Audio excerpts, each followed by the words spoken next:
The average American visits about 7 different websites before booking a hotel. I totally get that. We want to make sure that we get a great hotel for the best price. But why only 7 when there are so many more out there? Next time, before you book, check on Trivago.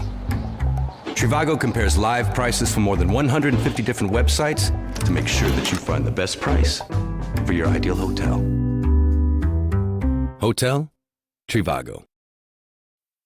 But the big story on Action News tonight is 6 Philadelphia narcotics cops busted for alleged corruption. These are the officers who allegedly broke the law instead of preserving it. Federal charges say they robbed and extorted suspected drug dealers in a case that Police Commissioner Charles Ramsey called one of the worst cases of corruption he has ever seen. Action News reporter Vernon Odom is live at federal court. Vernon, not a good day for the Philadelphia PD. A tough day in one way, Jim, but as Commissioner Ramsey would put it, it also helps us cleanse the bad ones out of our department. If these cops are convicted here on these charges, they could face life terms in prison. If the allegations against them are true, they've been running around for years acting like characters out of The Sopranos or a Robert De Niro gangster classic. I've been a police officer for more than 40 years. And this is one of the worst cases of corruption that I have ever heard. Police Commissioner Ramsey sounding off on the 6 former narcotics officers locked up by the FBI overnight. They face a mountain of corruption charges, including racketeering, essentially robbing drug dealers of cash and selling the confiscated dope, including marijuana and cocaine. Throughout the course of the conspiracy, the defendants routinely entered and searched homes belonging to suspected drug dealers and stole money and property. Words just don't describe the degree in which this has brought discredit upon not only these individual officers, but their families, the police department, the entire city. A powerful quote from the sweeping 42-page indictment. One of the cops confronts a drug suspect, quote, punched J.K. in the mouth, knocking out some teeth, and held J.K. over a balcony approximately 30 feet off the ground. Today's bust was triggered by last year's arrest of veteran narcotics cop Jeffrey Walker, who immediately began cooperating with the government, flipping on the half-dozen busted today. All 6 appeared in court this afternoon, entering pleas of not guilty. One of the most prominent names in the indictment belongs to Officer Tom Licciardello. Instead of rushing to judgment here, let's see where the allegations come from, let's see who's making them, and let's see what they said in the past about these allegations in courts of law. And my guess is that behind each of these allegations is nothing. Police Officer Betts maintains his innocence. He's presumed to be innocent. We're going to fight the case. We're going to fight the allegations. Jim, tonight the 6 cops remain in federal custody. They have a detention hearing set for Monday. This case already has far-reaching impact. Hundreds of drug convictions where these officers testified and presented evidence have been thrown out already because of credibility issues. Dozen more cases are pending. Live at the federal courthouse in Center City, Vernon Odom, Channel 6 Action News. Thank you, Vernon.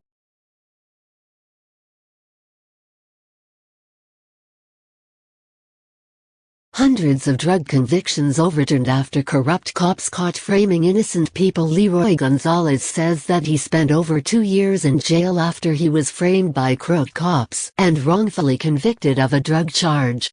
While Gonzalez sat in jail, the officers that arrested him continued their spree of corruption until it eventually caught up with them, resulting in a corruption investigation.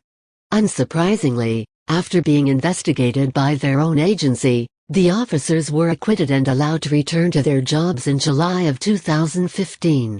However, their luck ran out when one of the officers in question, Officer Jeffrey Walker, ended up getting caught in a drug-related robbery. In court, Walker quickly turned on his partners and admitted that officers Thomas Licciardello, Michael Spicer and Perry Betts regularly planted evidence and framed innocent people. When Gonzalez learned that the officers who framed him were under suspicion of corruption, he filed his own lawsuit in relation to his 2 years spent behind bars.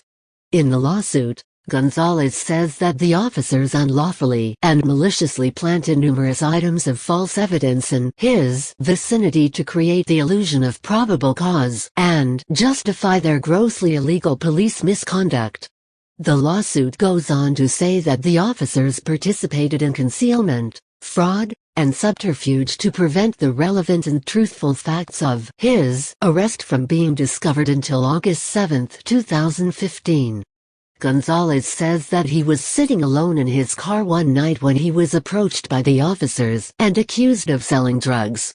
After searching his vehicle without probable cause or a warrant, the officers found nothing, but according to Gonzalez, they threw him to the ground and handcuffed him anyway, planting evidence in his vehicle to justify taking him in for an arrest. After Gonzalez spent 2 years in jail, he filed an appeal and was able to get all of the charges against him dropped. The charges were dropped due, in large part, to the admissions of police misconduct by former police officer Jeffrey Walker and Pennsylvania's own investigation into the matter. In the lawsuit, Gonzalez is seeking compensation for his time spent in jail as well as unspecified damages for the assault and violation of privacy that came from the false arrest and imprisonment. Image: http://pixel.watch/QUT7. In addition to the case of Gonzalez, the revelations about these corrupt officers have prompted the overturn of nearly 450 drug convictions in the city of Philadelphia. After the rulings, U.S. District Judge Paul Diamond ordered the officers involved to stay away from the former defendants who have brought lawsuits against them. Read more at http://3.com/450-drug-convictions-overturned-after-cops-caught-framing-innocent-people/#KW5JZOG0X6YPS.99